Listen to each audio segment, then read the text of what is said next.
the gun, and then we'll go. We'll never surrender. Skin boots on a Saturday night.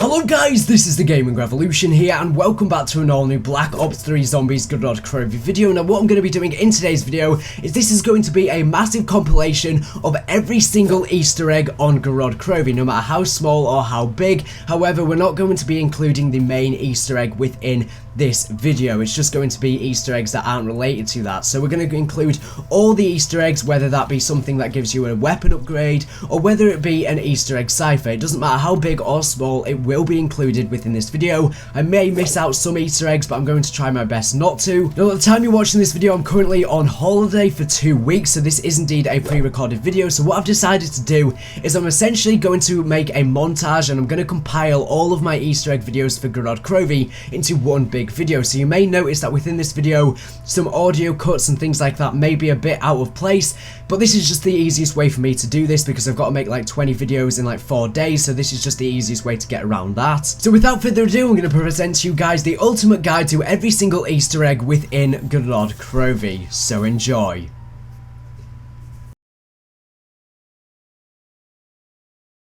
Hello guys, this is the Gaming Revolution here, and today I've got a quick and easy tutorial on how you guys can activate the Easter egg song within GOROD KROVI. It's very simple to do. Essentially, there's going to be 3 different vodka bottles around the map, and you're going to have to find each one of those and then hold square X on L or F on each of them to activate each step, and it's pretty simple to do. So the first one is located right in front of spawn once you open the first door, and there's going to be this little mound here, and there's going to be a sofa, and you will see one of the vodka bottles on there. So just hold square X or F on that and you'll hear a little activation noise, which means that you've done that step correctly. Now the next vodka bottle is located further on from here, and you want to make your way past where Juggernog is, and you'll see this area by this car, and right here you will again see another vodka bottle right here just laying there on the ground. So just again press square X or F on that, and that will activate the next step for the Easter egg song.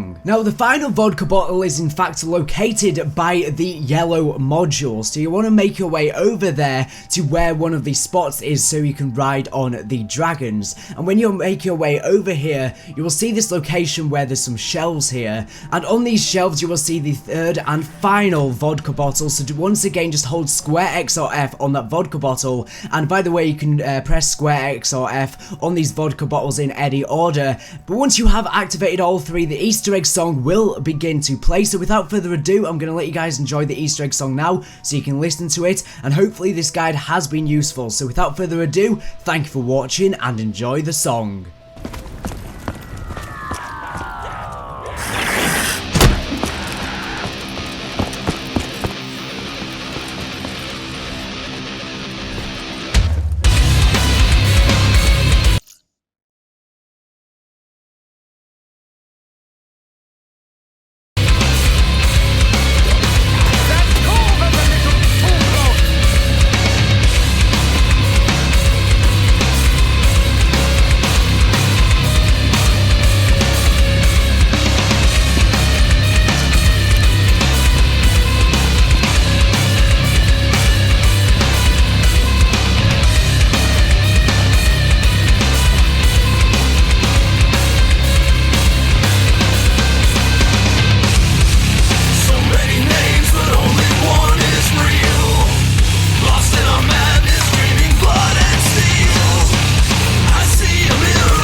Hello guys, this is the Gaming Revolution here, and today I've got an easy to understand tutorial on how you guys can complete the second Easter egg song within GOROD KROVI. Now obviously this is going to play the Ace of Spades, which we see within the intro cutscene. Now in order to activate this, there's going to be 3 different blackjack cards that are going to be hidden around the map, and you're going to have to activate each of these in any particular order to play the song. So the first one's going to be located by where power is, by the Colosseum, and you want to make your way up these stairs, and then you want to go to the room to the left of you when you're walking up the stairs, and then on this table you'll see a blackjack card and you'll be able to press square, X or F to be able to activate that. Now in order to activate the next card, what you need to do is you want to make your way over to the tank factory. You want to make your way through the corridor over to this room where you'll see a blackboard on the wall, and in that blackboard will be the second blackjack card. You want to hold square, X or F on that to activate the next step. Now the third blackjack card will be located in the bunker, so ride one of the dragons over to the bunker to where Pack-a-Punch is. If you don't know how to do this, there'll be a link to a tutorial down in this video's description, but once you're down in the bunker, you will again see the third and final blackjack card that's going to be on the table right next to the Pack-a-Punch machine, so hold square, X or F on that to activate the final card. As soon as you've done that, the second Easter egg song will begin to play, so without further ado, thank you for watching and enjoy the song.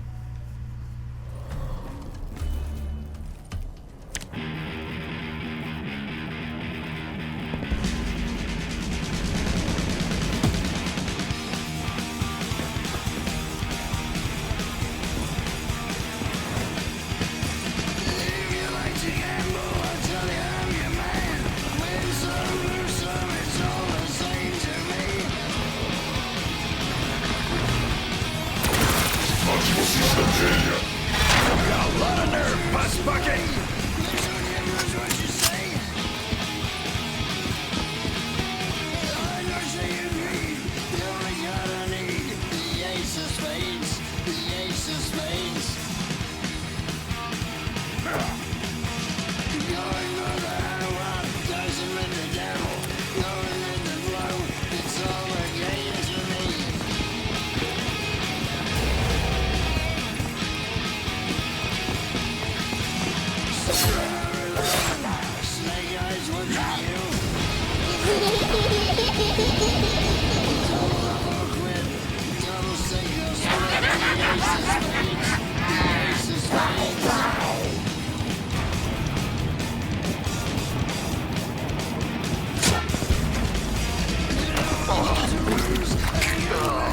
Could we quit it with these shitty sewers already?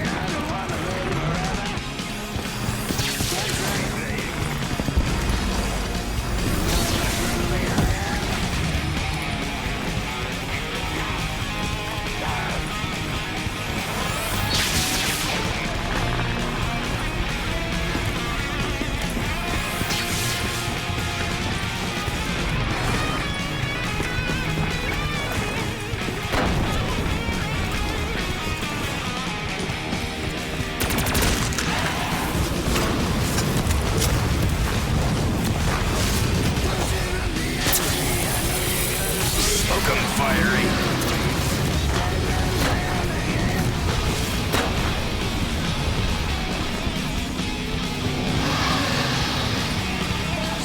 I would very much like to be a bit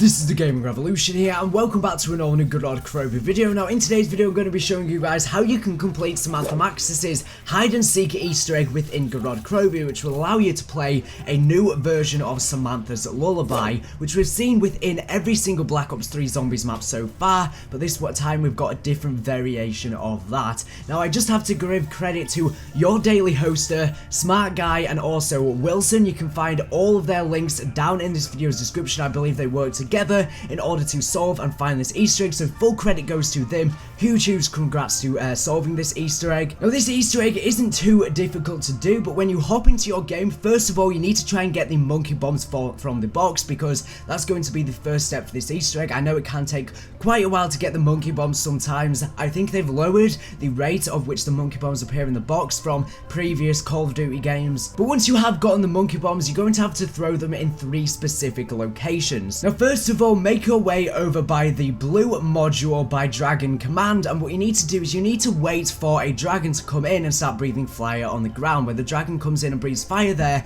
you then want to pull out your monkey and chuck it in the fire. You will then hear the monkey bomb start screaming, just like you hear the monkey bomb start screaming when you throw it within the furnace within the giant. Once you do that, and after the monkey bomb has exploded, that will be the first step done. Now what you need to do is you need to make your way either over to the yellow or the red module. So in this case, we're going to make our way over to the tank factory, aka the red module. And once you get here, once again, you want to train these zombies around, and you just want to wait until a dragon comes in and breathes fire. Once it does this, you will then have to chuck your monkey bomb once again in the fire, and again the monkey bomb will begin to scream. Once you've now done this, you want to make your way over to the yellow module by the library, and again you want to wait here until the dragon comes in and starts breathing fire on the ground. When and as this happens, chuck your monkey bomb in the fire, and the monkey bomb will begin to scream. And as soon as you've done this, you will hear an audio quote which will let you know that you've completed this step. By the way, you can throw the monkey bombs in these 3 locations in any order, it really doesn't matter. Okay, so now that you've gotten the audio cue, what you want to do is you want to make your way over to the spawn, where you'll see this little tombstone, and you want to make your way over to it, and then you'll see that there will be a little Samantha doll, just like we've seen throughout the course of the zombies maps, and we've seen on Draka, for example. And all you need to do is hold square on that, and it will activate Samantha's hide and seek. Now what you're now going to have to do is there's going to be 5 different Samantha dolls hidden around the map. However, there's only going to be 1 on the map at one time. Now you must have a headset in, or at least have the volume up really loud, because you will hear the noise of Samantha. The closer you are, it will get louder the closer you are to the doll, and that's how you're going to be able to find the dolls. Because I believe they do in fact have a random spawn location. I think this works somewhat similar to the Gersh step within the main Easter egg. So just hear where the sound is coming from and make your way over to that doll. When you get there, you want to then shoot it. After you do this, another doll will spawn in. So again, listen to where the sound is coming from. It may take you a while to pinpoint it, but eventually you'll find it, and then shoot that doll. Again, you'll hear the sound once again. You then need to shoot it for the 3rd time. Once again, you'll just have to look around the map, listen to where the sound's coming from, shoot it for the 4th time, and finally, you'll again have to hear where the sound is coming from, find where and locate where the doll is, and shoot it for the 5th time, and that will be that step done. Now, there is going to be a time limit on how quick you can do this, unfortunately. If you don't do this in a quick enough amount of time, you will hear Samantha laughing, similar to when you chuck a monkey bomb out of the map.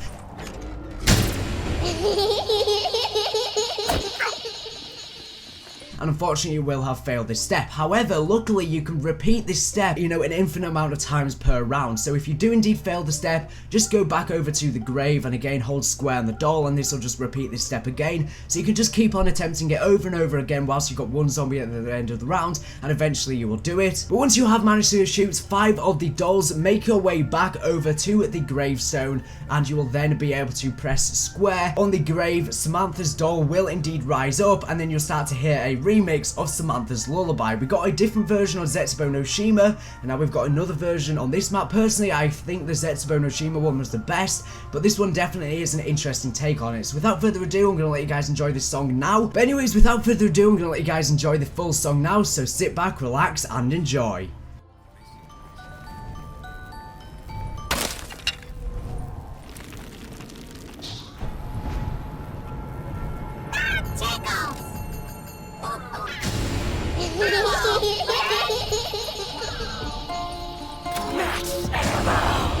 Though we know not why, voice from beyond may seek to ensure our survival.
the Gaming Revolution here, and welcome back to another GOROD KROVI video. Now today we're going to be going over the transit Easter Egg Cipher that was indeed solved on GOROD KROVI. Now if you want to go and see this for yourself, there's going to be a link to the COD Zombies forums. Now this cipher can be found in the operations bunker, obviously the main central area on the map. On the computer screen that does indeed flicker, and it was indeed solved by Tak, Nino69, Certain Personio, and also Liziza Dolphin. I probably mispronounced their names there, and I will link their Twitter @s down in this video's description. It is indeed a leet speak cipher, so if any of you guys are wondering how this was indeed solved. But what this cipher reads is very, very interesting and brings light to something that was recently announced right before GOROD KROVI was released. So when translated, the cipher reads, "Finally the lab is almost complete. Security measures have been put in place, so the chance of detection by the Americans is very unlikely.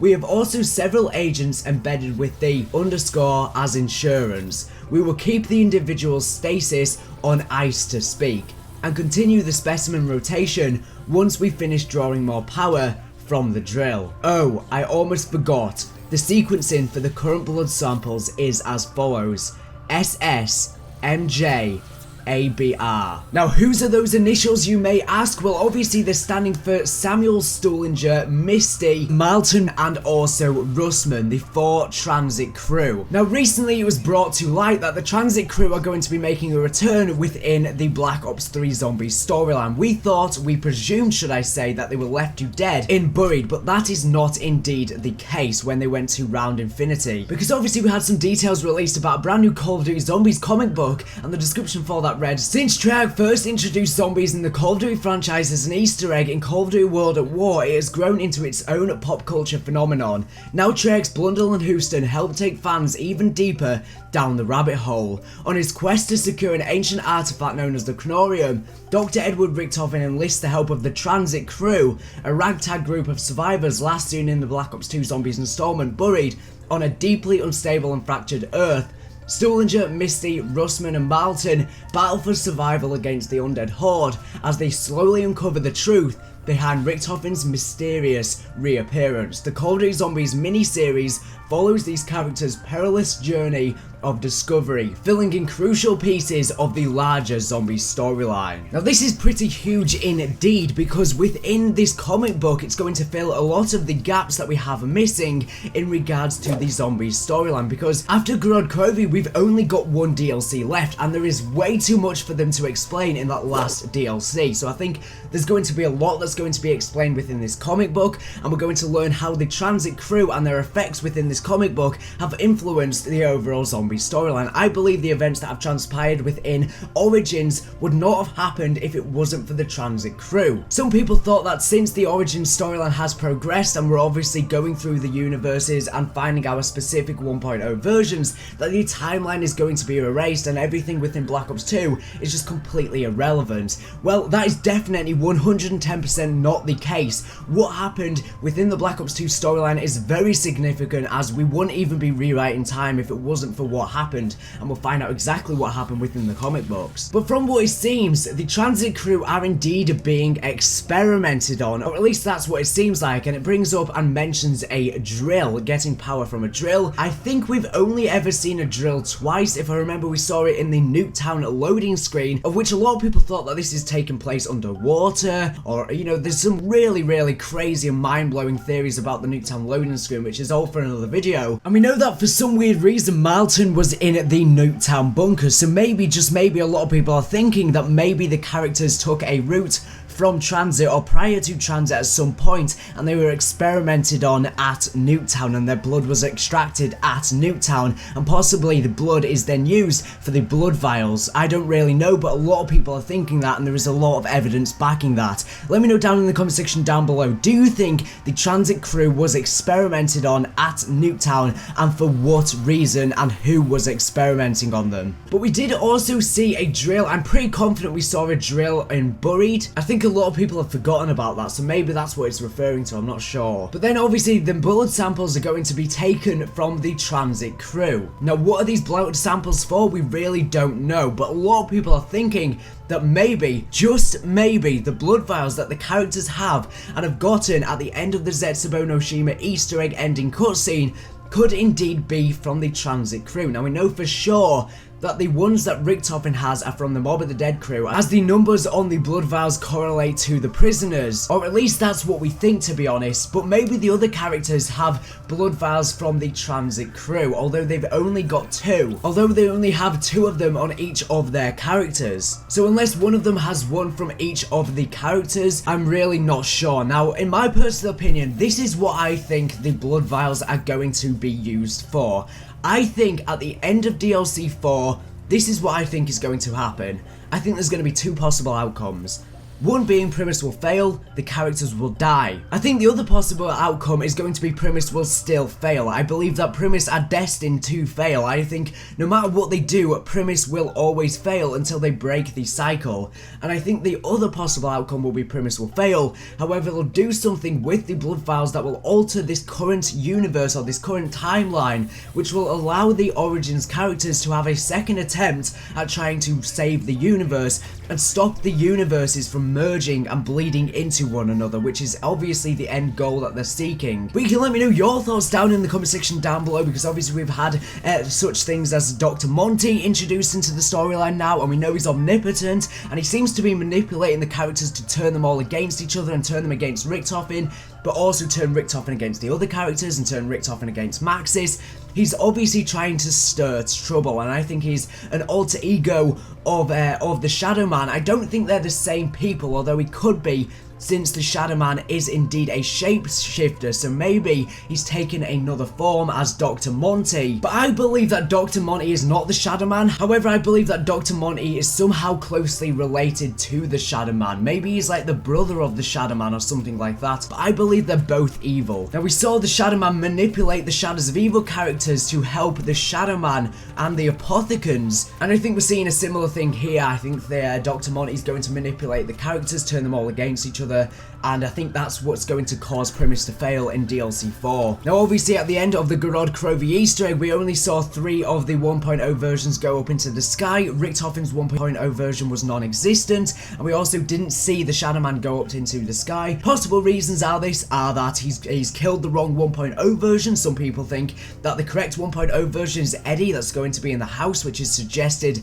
by the Dr. Monty quotes, as he said that Eddie's been in the house the entire time. Or some people are thinking that maybe Richtofen never collected the soul of the 1.0 version and he's saving that character for another purpose. Some people think that's because he knows that Dr. Monty is going to betray him, or maybe Maxis, or both, and maybe that's the reason he hasn't followed through with this, so he can catch them ahead of time. Or people are thinking that maybe Richtofen is indeed still evil and he's been lying this entire time, and the reason why he's not collected his 1.0 version is to serve himself in some sort of greater master plan. But you can let me know all of your thoughts on this down in the comment section down below. As always, you know, there's going to be so much explained within DLC 4, I honestly can't wait. But anyways, thank you for watching the video. Make sure to subscribe if you know how to do for latest and greatest Black Ops 3 Zombies news and information. So anyways, thank you for watching, and bye.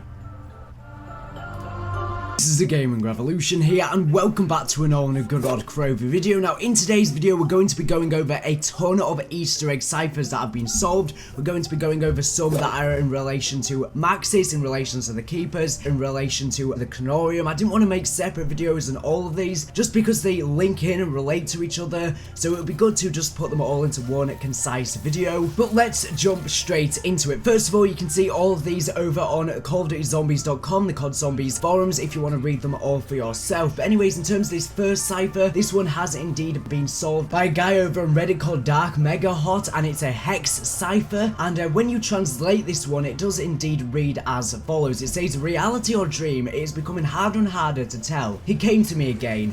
Last night, while I was on my nightly walk through the countryside, he told me about the location of a book called the Canorium. Said that Richtofen needs to acquire it if we are ever to set things right. The book contains the location of a device called the Summoning Key. I will contact Richtofen in the morning. Now, I don't really know whose perspective we are indeed hearing this from. One example could indeed be Maxis, or we could indeed be hearing this possibly from Dr. Monty, but he's referring to a he. Now, I believe that this is indeed coming from Maxis, just because we know that Richtofen does indeed seem to be getting orders from Maxis. Obviously, he's gone out to collect the 1.0 souls for Maxis, and we know this at the end of the GOROD KROVI Easter egg. The souls!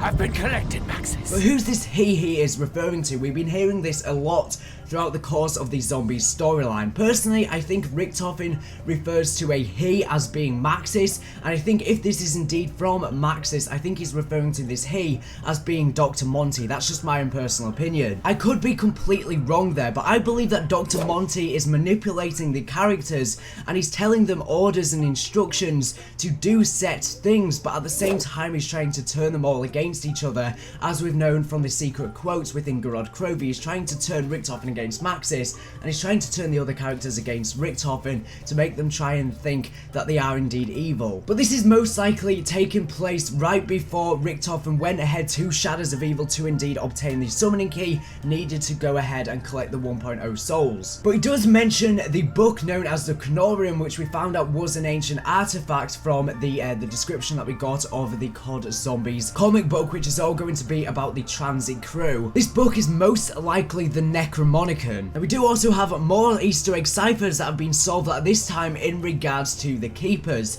and this time they give us more details about the Canorium. So this next cipher, which you can see on screen on GOROD KROVI, this one's been solved by Water KH. I will link his at down in this video's description, and this code type is indeed Navajo. I'm not even sure what that is, but this one reads Canorium Expert B. To allow quick travel between dimensions, the Keepers created the transference device, which is powered by the ether.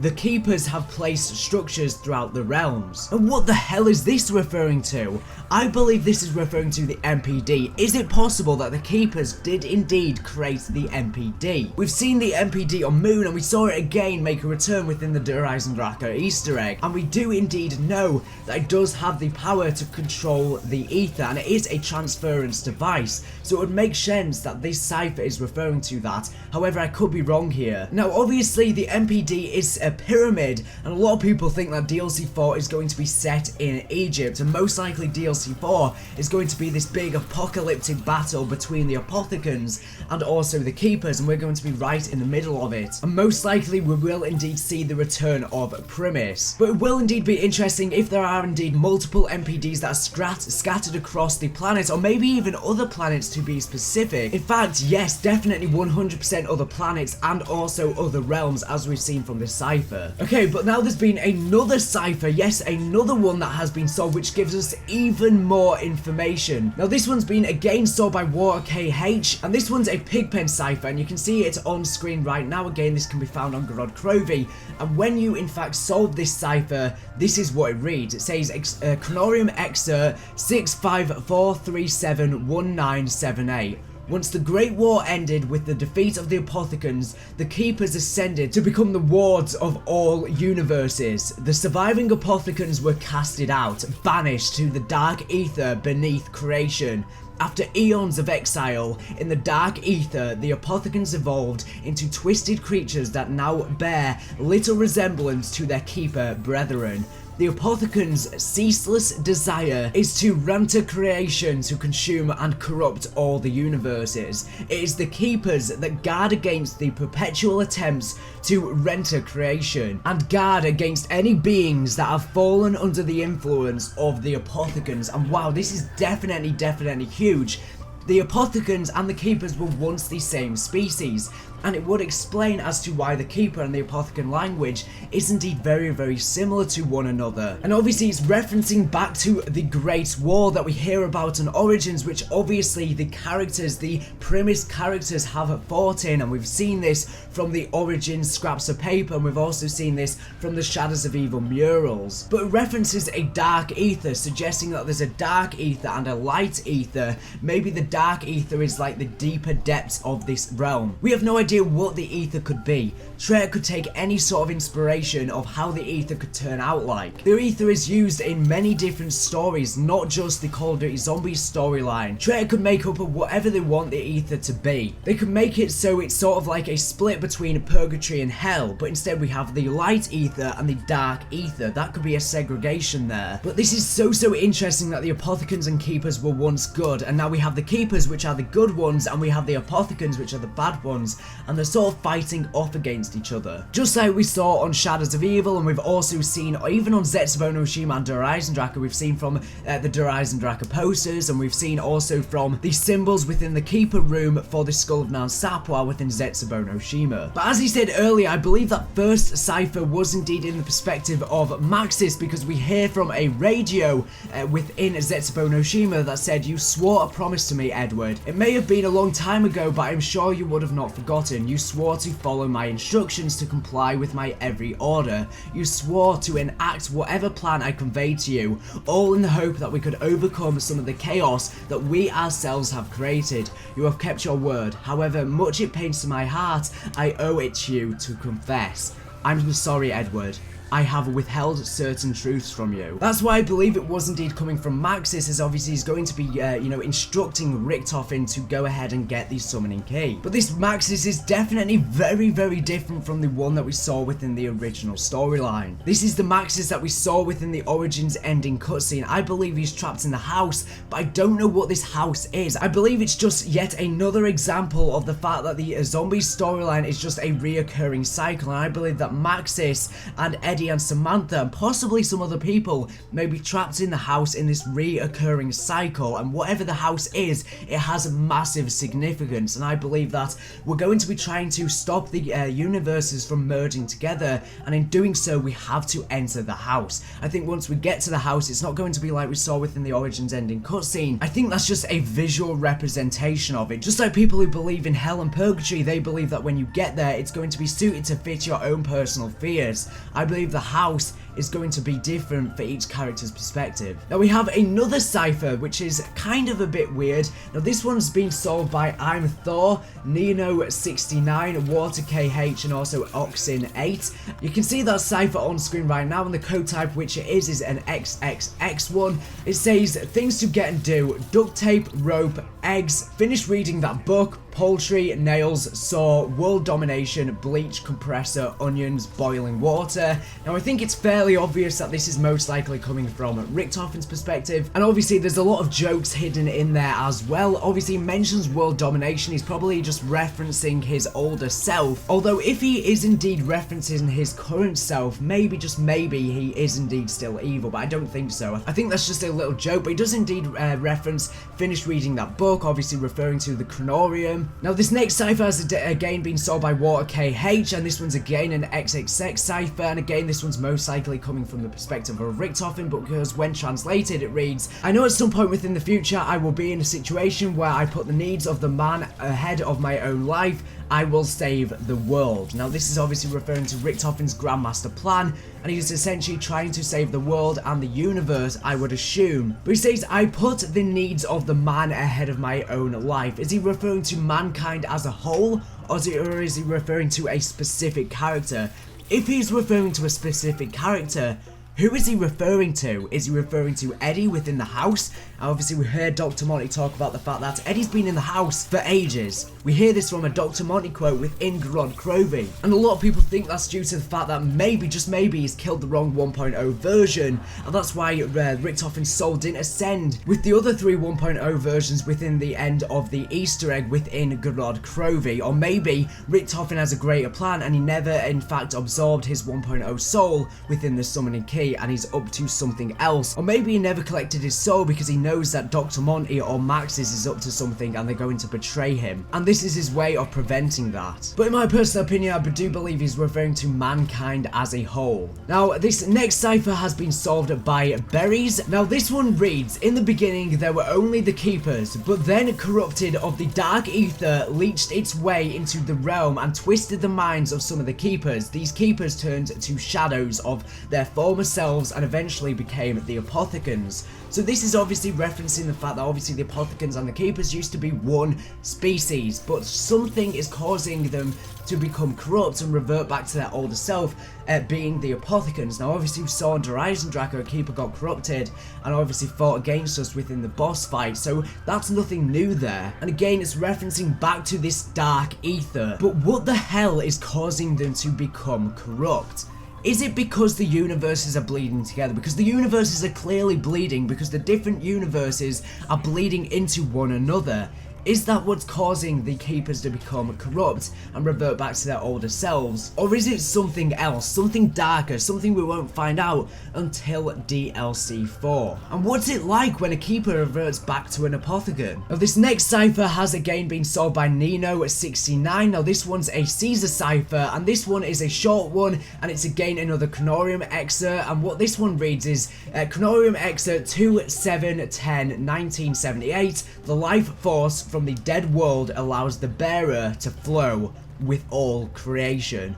What the hell does this mean right here? I don't know why, but I have a feeling this is referring to zombies as a whole, the way that they're animated, the way that they can live after death, or maybe it's referring to something else. Let me know down in the comment section down below. Now this next one has been solved by Oxin8, and you can see that on screen, and when translated it's Chronorium excerpt 349561223, which is the summoning key, is one of the oldest artifacts in all creations. It was used by the first one to mix all the dimensions with life, giving each one its unique balance. Under certain circumstances, it has the ability to form bridges between dimensions, allowing the transfer of life forces back and forth. It resides in the 63rd dimensions of creation. Now obviously we already knew that the summoning key was one of the most ancient artifacts in all creations, but it gives us more description of what its power could possibly be. Now we know that Jason Blundell has said that the true power of the summoning key has not been revealed to us yet, and we don't know whether we'll ever see the true power of the summoning key. Will we see its true power within DLC 4? I don't think so. I think we're going to see what it's capable of, but I don't think we're going to see its true potential. It talks about how the Chronorium was the one to mix all the dimensions of life, giving its unique balance. So maybe, just maybe, the summoning key. So maybe the summoning key was used to start life somehow. I really don't know what this is referring to, because in order for the summoning key to start life, there would have had to be life previously, so I'm not sure what the hell that's referring to. But then it talks about how the fact it can be used under certain circumstances to form bridges between dimensions, allowing the transfer of life forces back and forth. So obviously Richtofen's been going through these different universes to try and find the specific 1.0 versions, and I'm guessing he's using the summoning key to do so.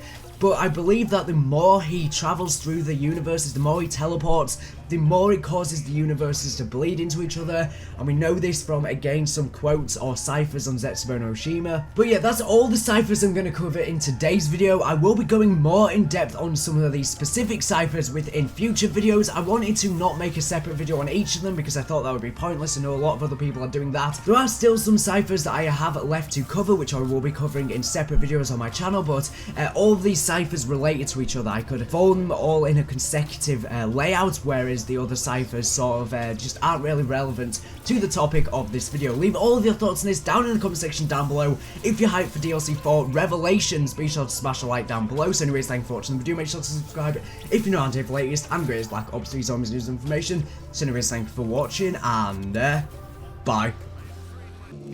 Hello guys, this is the Gaming Revolution here, and welcome back to another GOROD KROVI video. Now this is going to be one of my last videos where I go over an Easter egg cipher that was indeed solved, and today we're going to be going over the GOROD KROVI Easter egg cipher that was indeed solved. My final cipher video will be tomorrow. I've just got a couple more to cover, and I will be referencing these ciphers in future videos, but they're going to be about specific topics, and I'm going to use the ciphers to back up my evidence in terms of the storyline rather than making a whole video on the cipher. Now I will leave a link down in this video's description to the Call of Duty forums, the Call of Duty Zombies forums, so that you can read this cipher for yourself. Now this is one of the shortest and simplest ciphers out of all of them, however it's one which in my personal opinion is my favourite and is the one that holds the most significance in terms of the storyline. Now you can see the cipher that can be found on GOROD KROVI on screen right now. Now this cipher was in fact decrypted by Kalinine. I probably mispronounced her or his name there, sorry. And this cipher was in fact decrypted in a Zulu format, which I believe is an African version of a cipher, so I'm not sure why they decided to use that. But when you decrypt the cipher, it reads as follows. It was a strange plane, with landing hard. In a way we passed through time and space, flying over the areas that should not be there. There was no sign that there remains. I do not know where it landed. honest. Now this is very, very interesting, and probably the first thing that comes to your mind is that this is meaning and standing for the Mob of the Dead plane, and I agree also. Obviously there are other possibilities. It could be referring to the Zetsubo no Shima planes, for example. It could be referring to Brokengari from Shangri-La. We have seen planes reoccur throughout the zombie storyline, but obviously throughout Black Ops 3 Zombies, the Mob of the Dead plane has been the most significant, and obviously it holds something very, very significant. And Drake did tweet out a while back that all the DLC are going to be tying into Mob of the Dead, so Mob of the Dead definitely is one of the most significant maps in terms of the storyline, especially this Mob of the Dead plane. Now we saw the Mob of the Dead plane that had landed on the Giant, and we also saw it fly over Shadows of Evil after you have unlocked the Pack-a-Punch. Now some people believe that we did also see it in the sky on Zetsubo no Shima. In my personal opinion, I don't think that was the Mob of the Dead plane. I think it was a different plane that just looked very similar to it, like a reused model. People even thought they saw the Mob of the Dead plane within the GOROD KROVI gameplay trailer. Again, I don't think it's the Mob of the Dead plane, it just looks somewhat similar. But what could this cipher mean? Now we know that the plane seems to have been,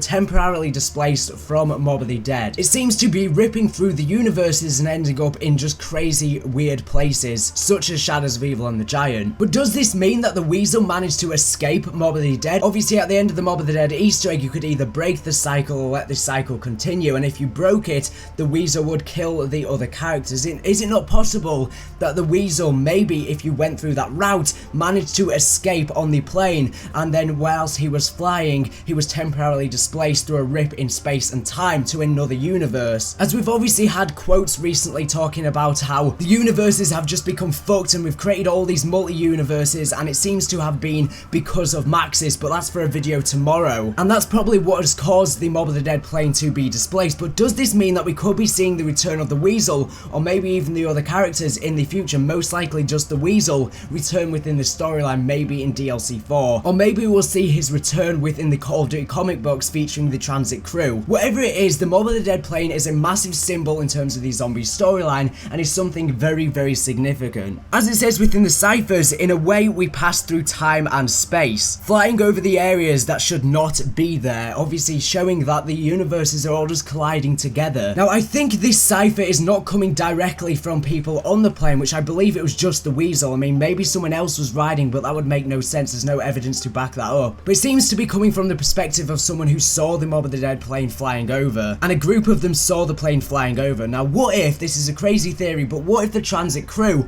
saw the Mob of the Dead plane flying over? Obviously we know they're making a return within the storyline, and there's also been another cipher within GOROD KROVI that hints that maybe the blood vials have come from the Transit crew and they were experimented on at Nuketown to get those get the blood samples. Is it possible that in this comic book that we're going to be getting, the Call of Duty Zombies comic book, at some point the Transit crew stumbled along the Mob of the Dead plane, and maybe then the two storylines of Mob of the Dead connected back to the overall storyline as a whole? Now we do also know that Nikolai and Weasel seem to know each other somehow, as we've heard quotes of them mentioning each other, both the Mob of the Dead and also Moon. And I think the reason for this is because obviously the characters are getting thoughts and memories of other versions of their other selves. Obviously we've got an infinite amount of universes now, and it's possible that their memories and thoughts are merging with other versions from the future, other versions from the past, other versions from other universes.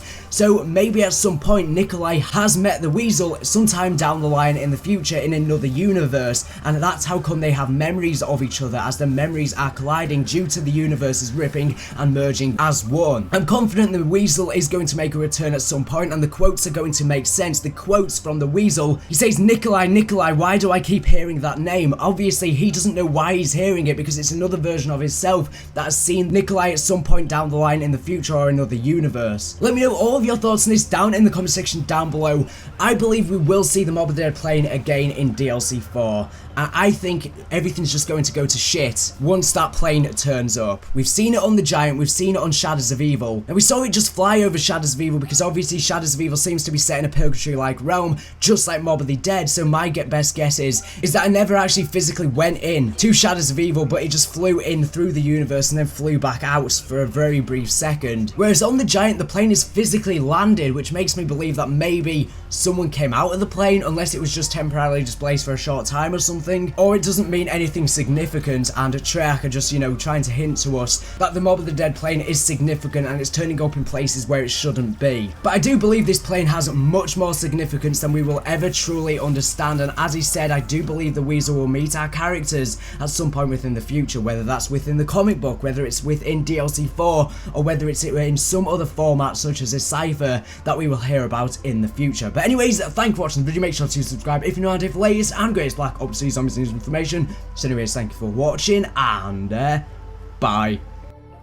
Hello guys, this is the Gaming Revolution here, and welcome back to an all new GOROD KROVI video. Now I know this video is very late. I've fallen really behind on this video for some weird reason, but we're finally going to be going over the final cipher that I haven't covered on my channel. So this is going to be the final cipher video where I go over an Easter egg cipher that was indeed solved. Now this one's going to be in relation to the Great War, and it's going to be directly referring back to Der Eisendrache. I know you've probably heard about this already because I am quite late on it. And you can find a link over to the Call of Duty Zombies forums down in this video's description if you want to read this cipher for yourself, and you can see all of the credits to the founders of this. But you can see this cipher that can be found on GOROD KROVI on screen, and it was indeed solved by Tak Water KH, Oxin 8, Liziza Dolphin, and also Neighbor Z Hunter. If I mispronounce any of their names there, I'm sorry. But as I said, you can see the cipher on screen right now, and the type of cipher that it is an XXX cipher, and when you decrypt this cipher, it reads as follows. My name is Pablo. Or at least I think it is, or was. I don't know anymore. I have been locked away, held prisoner in this cell for many months by German scientists, and they keep experimenting on me, pumping me full of some blue liquid. I think it is responsible for the repeated visions I have been having, which I swear look and feel real in this vision. My name is Pablo Marinas, and I am a knight, coming back from the Crusades, of which I fought in a great battle against strange demon-like creatures who are trying to devour the earth at one point. It appears I am doomed, trapped in the tentacles of a great three-headed beast, when suddenly 4 knights decimate it with magical elemental staves, saving me from the certain death. There are 3 otherworldly creatures that fight on our side. Against the demons, the creepy thing is that the signs on their tunics resemble the ones I noticed on stones here at the castle. As I was being brought to my cell, I just hope I can eventually find a way to escape this. While I consider myself to be a brave king in the battle, I will tell you, my son, that those 4 were the bravest warriors I have ever seen. I had the privilege of fighting alongside them in the great battle many years ago, where we defeated the creatures from beyond, and the Dead Eaters, they disappeared after we claimed victory, never to be heard from again. The last thing they told me was to build my castle here, in this very location, before they disappeared. Now I find this cipher so interesting in my personal opinion because it's referencing back to the Great War, of which stars Primus, the Apothecans, and the Keepers all just basically battling out, which we've seen such as on the murals on Shadows of Evil, as well as the scraps of paper on Origins. And little did we know, Pablo is featured within the mural on Shadows of Evil, and we just never realized it, and I find that so interesting. But essentially Pablo is indeed the Mexican test subject that we heard a lot more about from these ciphers on Der Eisendrache, but I've already covered them ages ago on my channel. We even saw these experiments on him transpire within some of the images found on Der Eisendrache. Now obviously he claims that he was having these hallucinations from being pumped with element 115, which caused him to have these visions whilst he was in the great battle. Now in my personal opinion, I don't think this physical state of Pablo was the one of which fought in the battle. What I think is happening is we all know that the multi-universes are merging together, and people's minds and memories and thoughts are merging with other versions of themselves from past, future, present, and other universes. So what I think is going on here is that another version of Pablo from another universe or another stance has indeed fought in this battle, but the current version of him within the Der Eisendrache universe wasn't actually present at the battle, but he's having memories of this other version of himself. That's just my own personal opinion. It's just like how our 4 characters have memories of Primus, although they are not Primus, and they're also having memories of the versions of themselves within World at War and Black Ops. Now obviously we're going to see this idea of the Great Battle transpire, and we're going to see a lot more about it within DLC 4, I think so. Now we've seen from the posters within Der Eisendrache, we've seen that the giant squid from Shadows of Evil at some point was indeed over the castle during this Great War between the Apothicons and the Keepers. I just find it so cool that the premise characters did in fact fight alongside him, and you know, at the end they told him to build his castle in this very location, and then we obviously know and love it as Der Eisendrache. As he said, I think this was a past version of Pablo. I don't really think there's much to talk about in terms of this cipher that I haven't already discussed within previous videos, because in previous videos I've gone a lot more in depth about the Great War, and I will link that video in this video's description right now, and I will also put an annotation on screen. This video goes over all of the other ciphers that are in relation to the Keepers, and it talks a lot more in depth about the Great War, and it goes in depth about the history of the Keepers and how they've essentially evolved and evolved from the Apothicons. But yeah, that's going to conclude today's video. I know this hasn't really been an in-depth look at this cipher, but I will be referencing back to these ciphers within previous videos when I go over some theories in regards to the storyline for DLC 4 Revelations, because I'm definitely going to be referencing back to all of these ciphers that I've already discussed, because they're going to help me secure a lot more validity when it comes to providing evidence for my theories for DLC 4, as I'm going to have a massive DLC 4 Revelations video when I'm on holiday. So anyways, thank you for watching the video. Make sure to subscribe if you're not for the latest and greatest Black Ops 3 Zombies news information. So anyways, thank you for watching, and bye. Hello guys, this is the Gaming Revolution here, and today I've got a quick and easy tutorial on how you guys can obtain the Dragon Strike weapon within GOROD KROVI, because it's very simple to do. Now this Dragon Strike weapon will work just like the G-Strike from Origins. Essentially, when you have obtained it, you'll be able to place a marker on the map, and when you place this marker, a dragon will then come in and will create these sort of mortar strikes on the ground, and when this happens, a load of zombies will be attracted to that area just like a monkey bomb once you have planted it. So when you place this marker on the ground, it will create this sort of mortar strike from the dragons, and as he said, all of the zombies will be attracted to that area. So it's definitely very, very powerful, and is good for getting out of sticky situations. Now in order to get it, what you need to do is you need to fly a dragon over to the bunker to where the Pack-a-Punch is located. Now if you don't know how to get to the bunker where Pack-a-Punch is, I will have a tutorial linked down in this video's description, because you're going to have to get there, and once you're down here, I would recommend having a ton of ammo within your weapons. If you don't have a lot of ammo, you're not going to be able to get the Dragon Strike weapon, and you'll probably go down trying to get it. I would also recommend Pack-a-Punching your weapons whilst you're down here, because as he said, the Pack-a-Punch is located down here. So make sure you've got Pack-a-Punch weapons as well as a ton of ammunition, because you're going to have to kill an absolutely ton of zombies down in this bunker in order to get the Dragon Strike weapon. So what you need to do is you need to walk up these stairs to the top floor of the bunker, where you'll see this area where there's a crystal. Now you need to press square X or F on this crystal, and what will happen is all the shutters for the bunker will then close. Now a ton of Russian manglers will then start spawning outside of the bunker on this map, and you will see them through the gaps in the windows. They will start coming forward, and they will make their way into the bunker if they get close enough. You can take them out pretty easy, and there also is a mounted MG42 that will help you out to take them out. You will also face an absolutely ton of hordes of zombies whilst you're down in this bunker,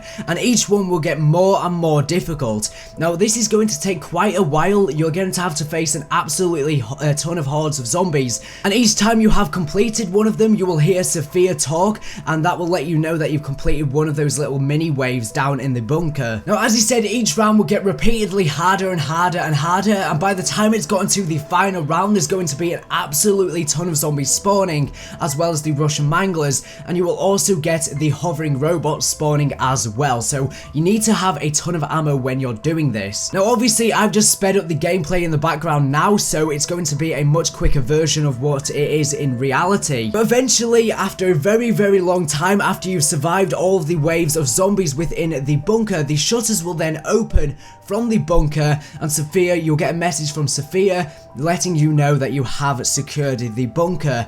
And once you've done this, if you go back up to the upstairs location to where you activated the crystal, you'll then be able to press square X or F on that to obtain the Dragon Strike weapon. Now if you don't know how to exit the bunker, it's pretty simple. All you need to do is go over to this location which you can see on screen, and you just exit out of a sewer system just like the one on Zetsubo no Shima. Hopefully this tutorial has been useful, so without further ado, thank you for watching and enjoy the tutorial.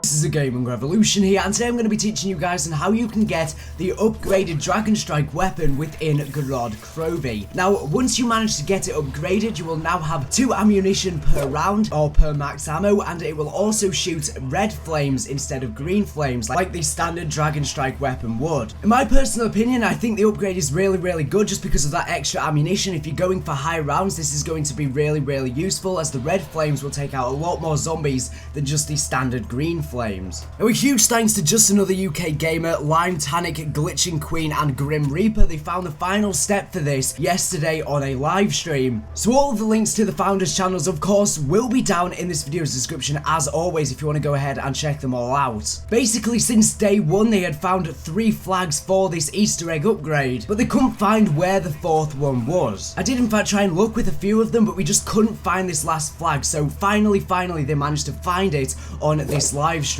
So the first step in order to upgrade the Dragon Strike is to obviously get down into the bunker by riding one of the dragons and obtain yourself the Dragon Strike. If you don't know how to do this, there's going to be a link to a tutorial down in this video's description. Now that you have obtained the Dragon Strike, what you need to do is you need to get 50 kills with the Dragon Strike. So you just want to train the zombies around and keep on killing them with your Dragon Strike.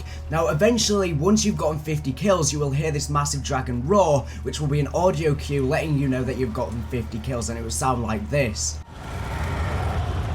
I would like some helping marshmallows, dragon.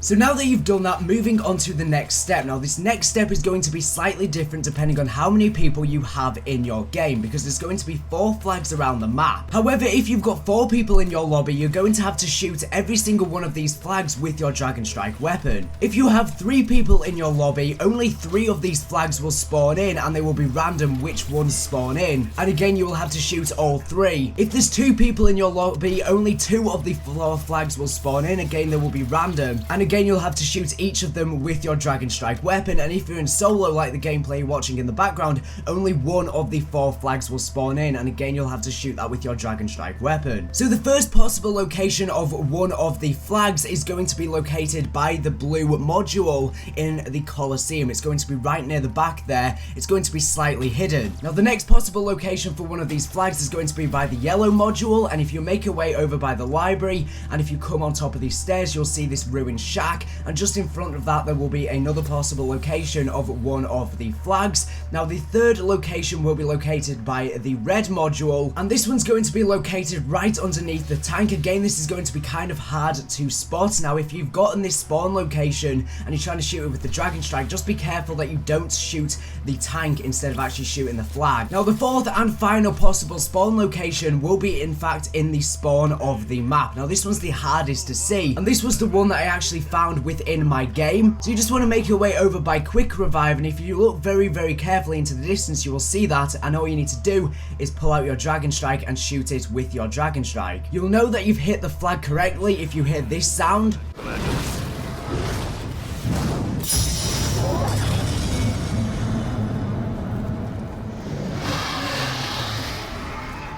Now again, just a reminder before I go on to the next step, if you're on solo, only 1 of these flags will spawn, and it will be completely random which location it's in. If you're with 2 people, only 2 of these flags will spawn, and again it will be completely random which 2 flags spawn in. If you're with 3 people, only 3 of these flags will spawn, and it will be completely random which of these 4 locations they spawn in. And if you're with 4 people, every single one of the flags will spawn in. Depending on how many people are actually in your game will depend on how many of these flags you in fact have to hit. hit. So if you're with 4 people, you're going to have to hit each of the 4 flags with your Dragon Strike. And if you're in solo, you only have to hit 1, just like the gameplay that you just saw in the background. So now that you've hit the right amount of flags that correlate to the amount of players within your game, what you need to do is you need to ride a dragon over to the bunker once again. Obviously, if you've managed to get up to this step, you already know how to get down into the bunker. And when you go down here, make sure you've got enough ammunition, make sure you've got powerful enough weapons, because you're going to have to activate the console once again, and you're going to have to lock down the hatchery just like you did originally to get the normal Dragon Strike. So go up to the console and activate that. Now you're going to have to face 4 mini waves of zombies just like you did with the original Dragon Strike weapon. However, what's going to happen is that you must place your Dragon Strike down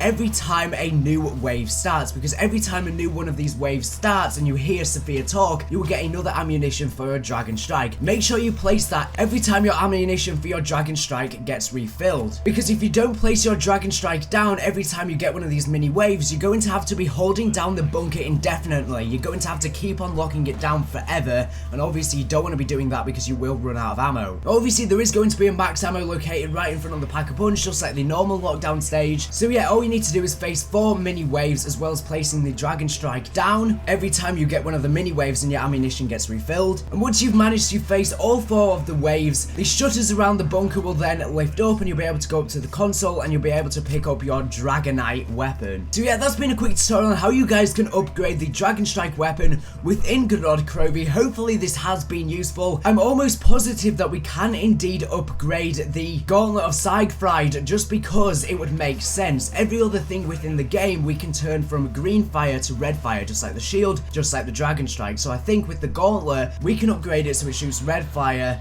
instead of green. So I'm going to be looking for that later today. Hopefully we are successful. But anyways, thank you for watching the video. Make sure to subscribe if you're not here for the latest and greatest Black Ops 3 Zombies news information. So anyways, thank you for watching, and bye.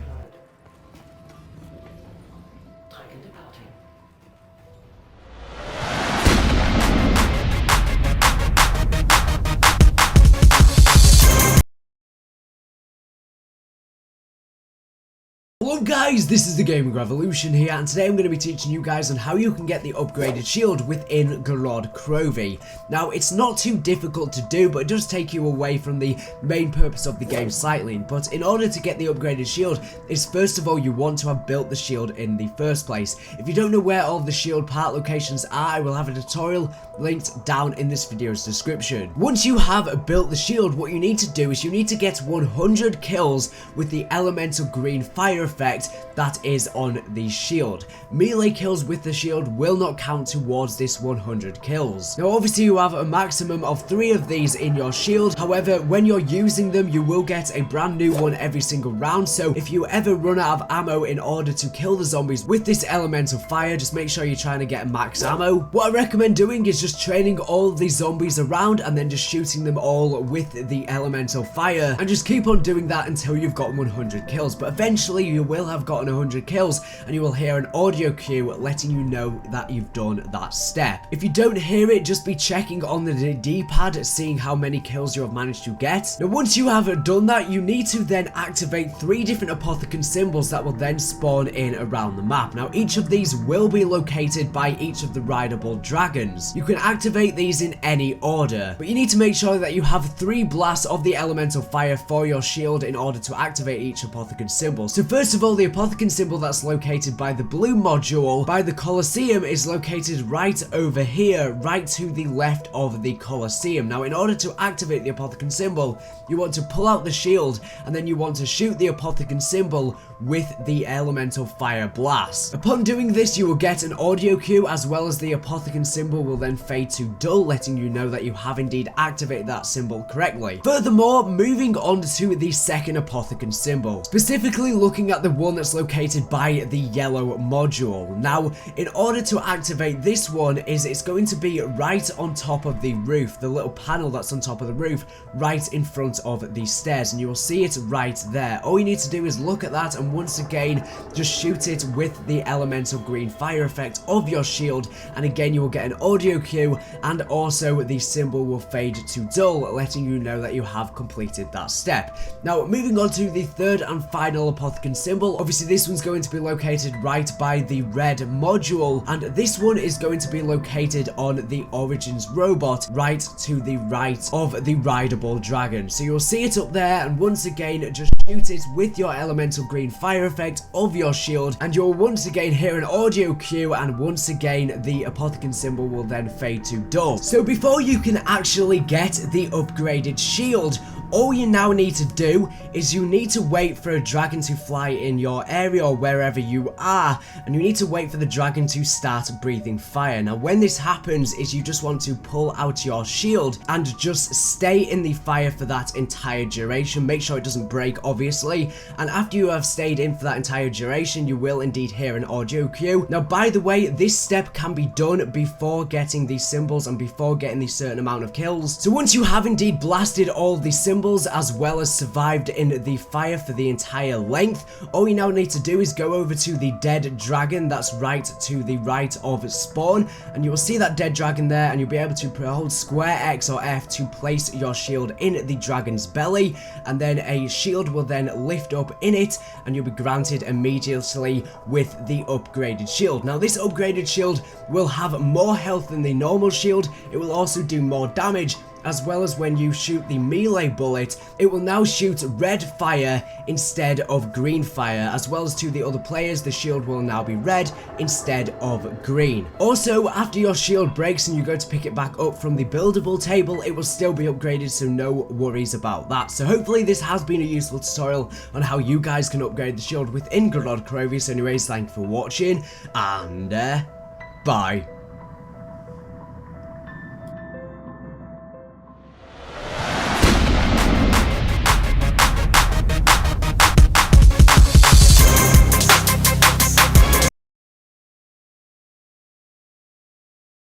Guys, this is the Gaming Revolution here, and today I'm going to be teaching you guys how you can get the wings within GOROD KROVI. Now, there's obviously also two different items you can get, which are the Valkyrie helmet as well as the Mangler helmet, and you cannot have a helmet on you at the same time as having the wings. Unfortunately, you can only choose either one. Now, in order to get the wings is you first of all need to have unlocked the ability to fly down to the bunker on the dragons to unlock the Pack-a-Punch. So basically, if you don't know how to unlock the Pack-a-Punch, there'll be a link to a tutorial down in this video's description. But once you have unlocked the rideable dragons, there's going to be 3 different rideable dragons around the map. One of them will be located by the blue module, one of them will be located by the yellow module, and one of them will be located by the red module. Now all you need to do is you need to ride every single one of these dragons. So ride every single one of the 3 different dragons. Now if you're in a multiplayer game, luckily each player within your game does not have to do this. Instead, you just need at least one player within your game to have ridden from each of the different 3 dragons. Now once you have indeed done this, what you now need to do is you need to get yourself the Gauntlet of Siege Free specialist weapon within GOROD KROVI. Now if you don't again know how to do this, there'll be a tutorial link down in this video's description.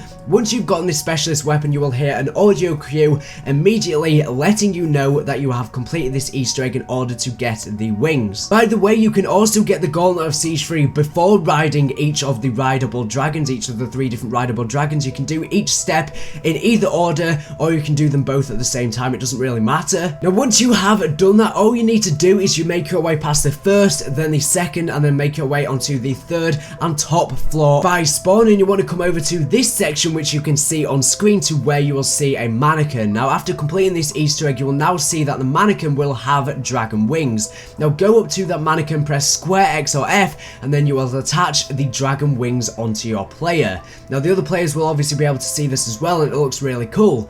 Now basically what these wings will allow you to do is it will give you 30% extra explosive damage resistance, so it will help with things like ray guns, the L4 Siege, stuff like that. Now it will also give you 30% extra fire damage resistance, which is a nice little touch as well. However, the really cool things about these wings is that when you go over by any of the rideable dragons, you will be able to have the ability to drop down to the bunker immediately without having to ride one of the dragons. I don't know how this is even possible, it makes no sense whatsoever, but that's a really cool ability of the wings, and in my personal opinion is what makes this so useful. But anyways, that's going to conclude today's video. Hopefully this has indeed been useful. So anyways, thank you for watching the video. Make sure to subscribe if you know how to get the latest and greatest Black Ops 3 zombies news and information. So anyways, thank you for watching, and bye.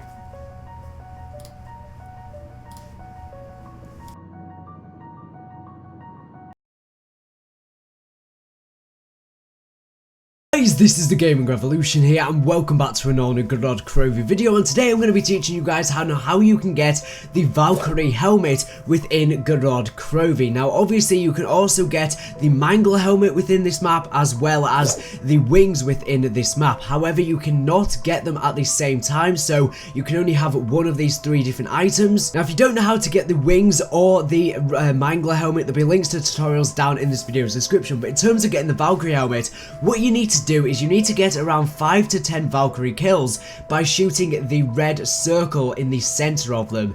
You must shoot that marker in order to get this helmet. We're not showing the exact amount of kills, but it is around 5 to 10. And once you've gotten around 5 to 10 kills by shooting this red marker, you will hear an audio quote that will let you know that you have indeed completed this Easter egg. And that's pretty much that done. Now all you need to do is go over to the second floor by spawn. You want to make your way over to where the Juggernog location is, and there'll be a mannequin right there which will now have a Valkyrie helmet on, which it never previously had. And all you want to do is press square X or F, and that will equip the Valkyrie helmet onto you. And what the Valkyrie helmet will in fact do is it will give you 30% extra damage to the Valkyrie drones, as well as 50% damage reduction from Valkyrie drones, and it will also give you 50% electrical damage reduction. Now in my personal opinion, I think that the Mangler helmet is indeed better than this one. That's just my own personal opinion, but I tend to use the wings instead, just because it's really cool. You can get to pack a punch straight away without actually having to fly on the dragon. It's just got a lot of really cool benefits to it. So as I said, if you want to know how to get those two items, there'll be links to tutorials down in this video's description. But anyways, thank you for watching the video. Make sure to subscribe if you know how to get the latest and greatest Black Ops 3 zombies news and information. So anyways, thank you for watching, and bye.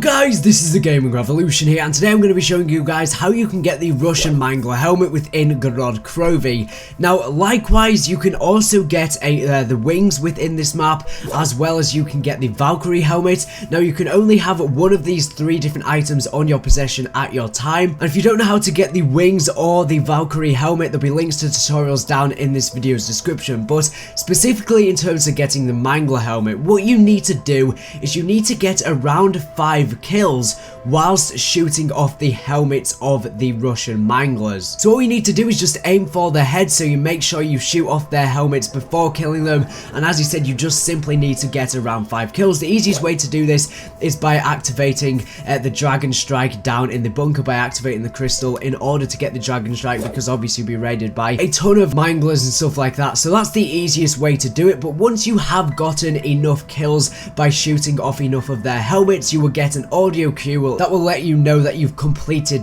this Easter egg. It's very simple to do. Now once you've heard that cue, all you need to do is go over to the second floor by spawn, and when you go over here, you want to make your way by Juggernog to where you're seeing on screen, where you'll see this lamp and there'll be a mannequin next to it. And then after you've done this step, you will then see that on the mannequin will be a Russian Mangler helmet, and you'll be able to press square X or F to indeed pick that up. Now this helmet will grant you 30% extra damage to the Russian Mangler soldiers, as well as 50% damage reduction from the Russian Manglers as well. In my personal opinion, I believe that this one is indeed better than the Valkyrie helmet, but I usually tend to go with the wings just because they're pretty cool indeed. So as I said, if you don't know how to get those two items, there'll be links in the description, as you can only have one of them at once. So anyways, thank you for watching the video. Make sure to subscribe if you know how to get the latest and greatest Black Ops 3 zombies news information. So anyways, thank you for watching, and bye.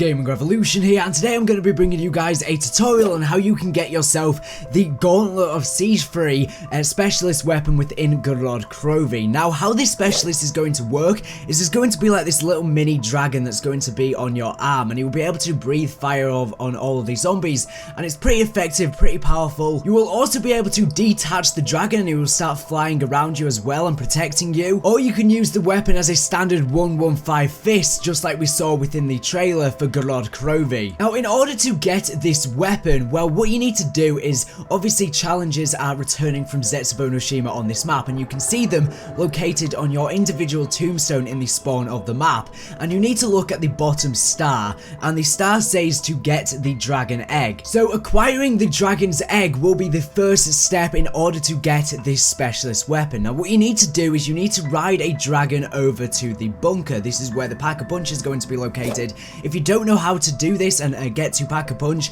I will link a tutorial down in this video's description. It's pretty basic, but once you have managed to ride a dragon over to the bunker, you want to come down over to this section, which is sort of like the underground section, and you will see this dragon egg laid there above you, and all you need to do is shoot it or knife it or whatever, and it will then fall down. Now, when it falls down, you will then be able to press square X or F on it to then pick up the dragon egg. So now that you've done that first step and you've gotten the egg, if you make your way back over to the tombstone and you look at that bottom challenge once again, you will now get a new challenge, which is bathe the egg in fire. Now, in order to do this, there's going to be different nests located around the map. Now, these nests are going to be in the positions where the dragon will regularly come and breathe fire, so they're very, very easy to find. So all you need to do is go to a location where you know the dragon breathes fire and find where the nest is. So once you've found the nest, all you need to do is place the egg down in the nest. Now, what you're going to have to do now is just wait by this area until a dragon will fly in and start breathing fire on that area.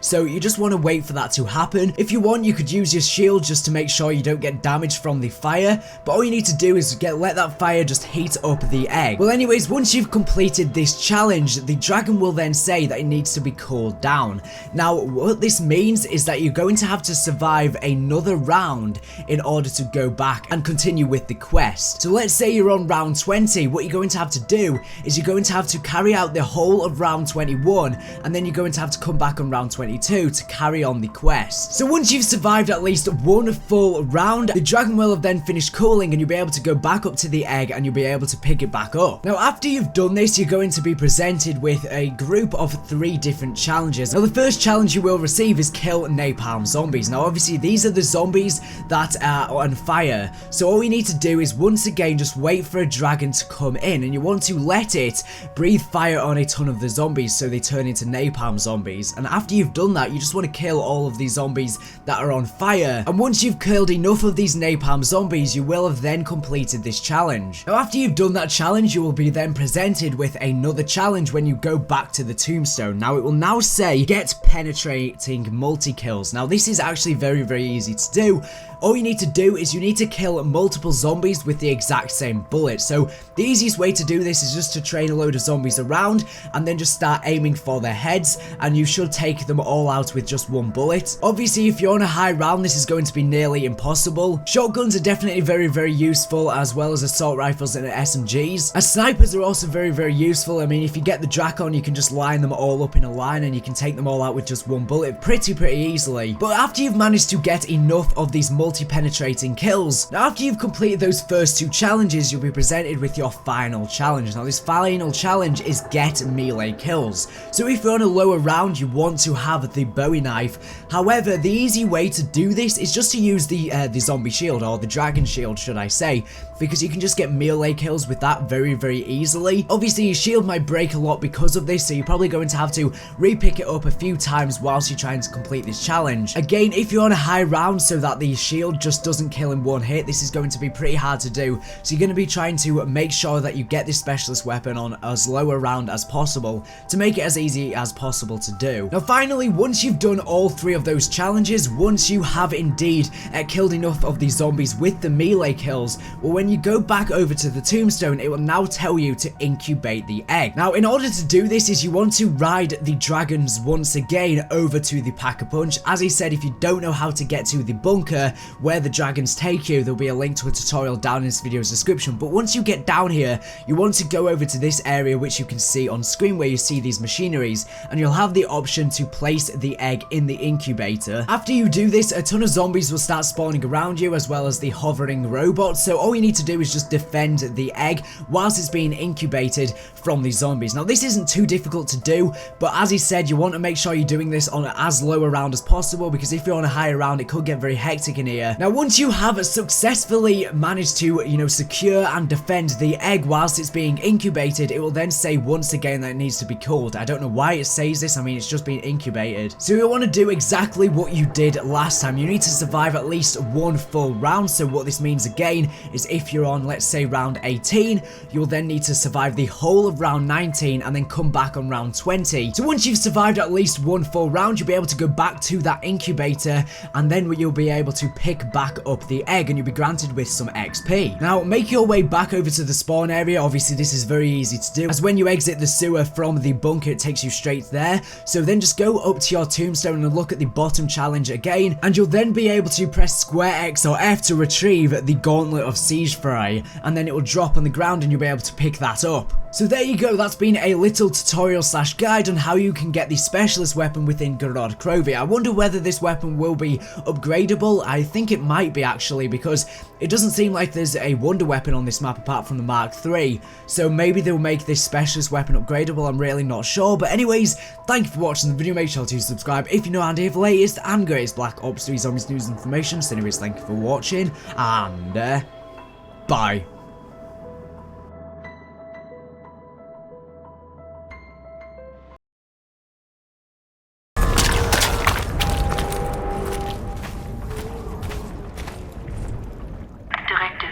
Log 203.1.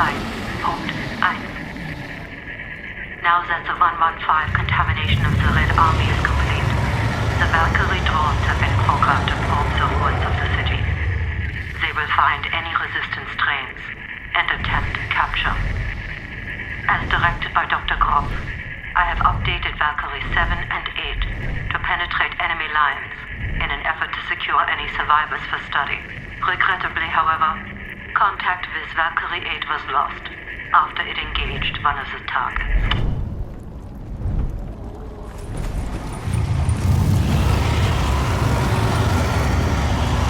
Directive log 223.1. Though it appears to be a slightly inferior copy of the German Riese model, the Russian Gigant robot has proven to be a formidable unit.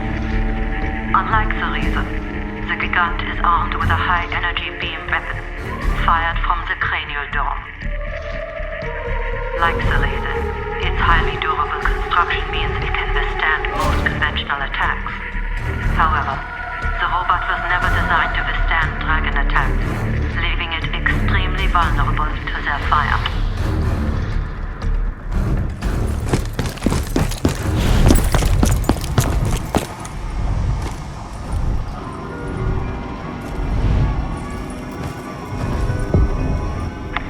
Log 240.2. Though German dragon units have proven devastating to the Russian ground forces, the enemy have nonetheless found a weakness to exploit. A prototype weapon known as the Absalon Lance uses 115 charged rounds to weaken and penetrate their hide. The Russians have been quick to retrofit this new weapon onto their surviving mech units.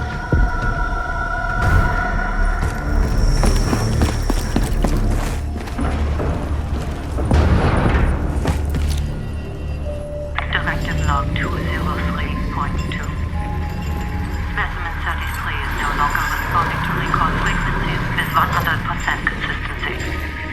It is essential that this behavior is corrected before Dr. Grov's inspection of our forward hatchery next week. I have made several frequency adjustments that I believe may correct the undesired behavior. Commencing test. Imprinting frequency modification. All personnel, evacuate the area.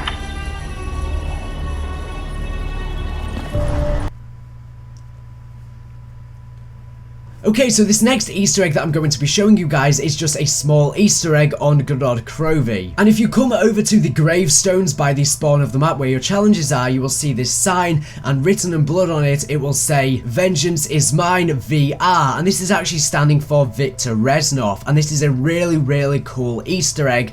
Because if you didn't know, obviously Reznov has been mentioned a bit within the zombie storyline, but obviously he was present within a mission within World at War called Vendetta, and if you didn't know, vengeance in Italian is actually vendetta, so this is a nice little reference back to that. And it's also telling us that Viktor Reznov is present within this universe that GOROD KROVI is in. He's present within this storyline. So it means that maybe we could see him within the future, within a cipher or something like that. We could hear more about him. But it also means that Viktor Reznov was indeed present in GOROD KROVI, in this universe where Stalingrad is. And within Vendetta we did also see a well which looks very similar to the well that is within GOROD KROVI, although there's slight alterations to it. And another cool thing is that one of the achievements for GOROD KROVI is actually called Victorious's Revenge, which is obviously referencing back to a cool little Easter egg on Mob of the Dead, where if you pack a punch to the AK-47, it would then be called Reznov's Revenge. So I just think this is a really, really cool Easter egg.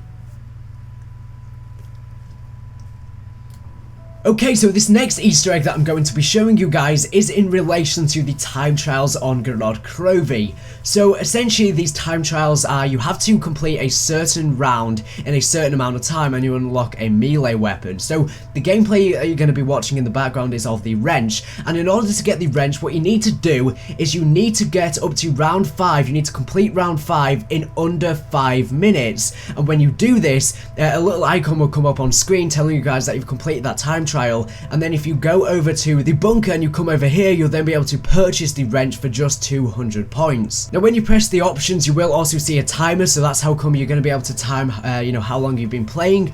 Now if you do in fact get to round 10 in under 13 minutes, you will get a malice, and you can pick this up from the exact same position as you get the wrench. If you complete round 15 in under 24 minutes, you will in fact get a slash and burn, and again you get this from the exact same position within the bunker. And if you complete round 20 in under 32 minutes, you get the Fury's Song, which is actually a sword, and again you'll get this from the same position within the bunker, and you will also get a time attack trophy for getting this sword. So that's all of the melee weapons that can be unlocked on this map.